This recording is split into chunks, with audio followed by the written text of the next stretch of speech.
শেখ হাসিনার পতনের পরই প্রায় এক যুগ পরে বদল এসেছে ক্রিকেট বোর্ডে। পাপন যুগের অবসান শেষে দায়িত্ব পেয়েছেন ফারুক আহমেদ। তার সঙ্গেই দায়িত্ব পেয়েছিলেন দেশের ক্রিকেটের বিভিন্ন সেক্টরে কাজ করা নাজমুল আবেদিন ফাহিম। কিন্তু 5 মাস পেরোতে না পেরোতেই দ্বন্দ্বের করুণ সুর বেজে উঠেছে ক্রিকেট বোর্ডে, সেটা গড়িয়েছে মন্ত্রণালয় পর্যন্ত।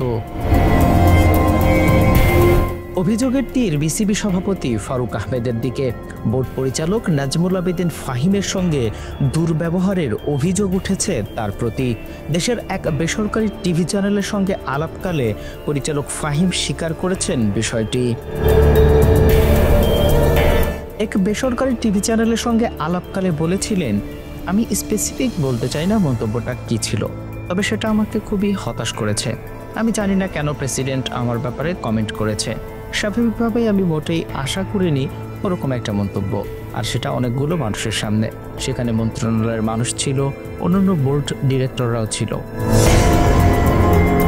অন্য একটি টেলিভিশন চ্যানেলে নাজমুল আবেদিন ফাহিমের দেওয়া আরেকটি সাক্ষাৎকার থেকে জানা গেছে দ্বন্দ্বের কিছু কারণও। বিসিবির ক্রিকেট অপারেশনস কমিটির চেয়ারম্যান হতে চান নাজমুল আবেদিন ফাহিম, কিন্তু ফারুক আহমেদ সেই দায়িত্ব দিতে চান কোনো একজন ক্রিকেটারকে। ফাহিমের অভিযোগ, বোর্ডে অনেক কিছুই হচ্ছে যেগুলোতে তার সাথে কোনো পরামর্শ করা হচ্ছে না।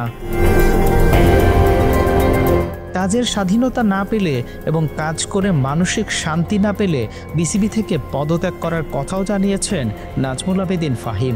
বিষয়টি নাকি তিনি ক্রীড়া উপদেষ্টাকেও জানিয়ে দিয়েছেন।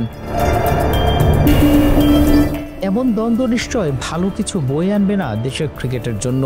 এখন দেখার অপেক্ষা কোন পথে হাঁটবে মন্ত্রণালয় এবং জাতীয় ক্রীড়া পরিষদ, সেটা অবশ্য সময়ই বলে দিবে। নাজমুল সাগর, স্পোর্টস মিরর।